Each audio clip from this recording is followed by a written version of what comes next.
Ah, il se dit Ruiz, c'était bien trop beau pour durer. Il lança son investigateur pour dénicher le problème. C'était du sérieux. Avarie du générateur principal. Il jeta un regard inquiet vers Jeffrey qui tentait de contrôler la trajectoire du navire. Une opération franchement délicate en l'absence de réception des données de navigation en temps réel, surtout dans les régions intergalactiques. Bon, c'est mal parti. Pour ça, on peut pas mieux dire, grimaça le pilote. Une solution en vue, questionna Ruiz. Il faut que tu t'accroches, pas le choix. On va tâcher de rejoindre Kamisha en glissant par la marge. T'es prêt ? Ok. J'engage les renforts de cabine, au cas où la bascule serait trop violente. On avisera par la suite. Il y eut un instant de panique. Le vaisseau, soumis à des transmutations inexplicables, s'était mis à vibrer avec une intensité rare, si bien qu'ils crurent à une dislocation de l'astronef. Peut-être une fracturation des panneaux isolants du laboratoire ? Ou alors une fissuration des logements qui abritaient les hommes, censés les relayer d'ici 3 heures. Dans les 2 cas, ils devaient être salement secoués, les pauvres, à moins qu'ils n'eussent inhalé la dose de Valeria préconisée dans ce genre de mission pour trouver le sommeil.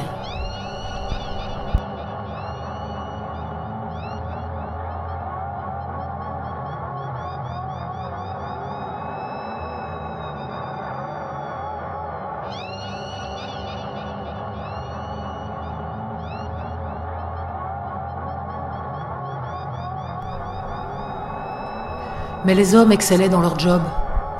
Ruiz était réputé pour sa maîtrise, Jeffrey pour son instinct, et les deux avaient déjà connu des vols à haut risque. Une simple pluie de météorites, il en fallait bien plus pour les déstabiliser.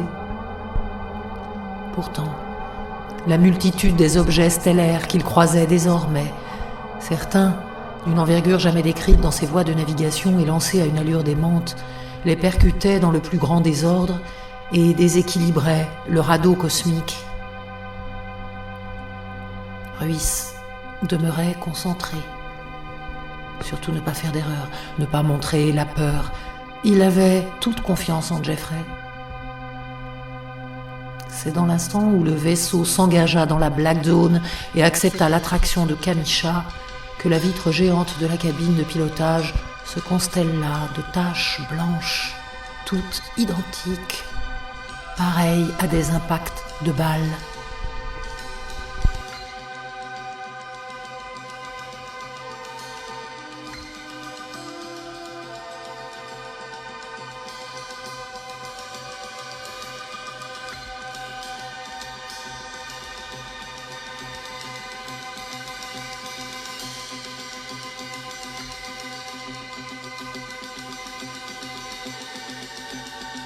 Ils aperçurent soudain les 6 planètes d'Adélaïde 58, alignées dans un incomparable rayonnement rose galactique, du jamais vu.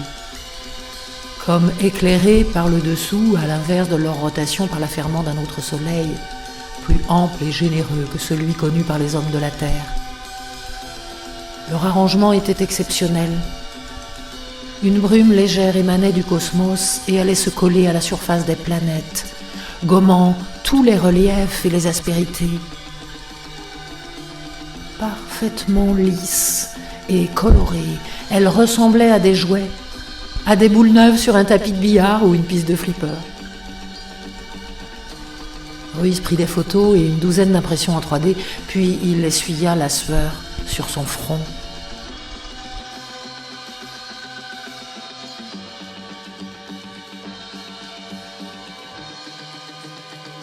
L'astronef décéléra pour entrer en orbite autour de Kamisha. Le paysage se désorganisa, la base approchait. La mission était sauvée. Jeffrey pensait au moment désormais proche où la Valeria lui procurerait des visions de prairies, en tout point semblables à celles de son enfance, peuplées de fleurs et de figures qui avaient résisté à l'effacement de sa mémoire. Fleurs et figures à garder au précieux de soi, tels des fragments d'une histoire intime, irremplaçable, avec, en filigrane, le sourire rose des planètes. Il cligna des yeux plusieurs fois et se prépara pour la phase d'appontage.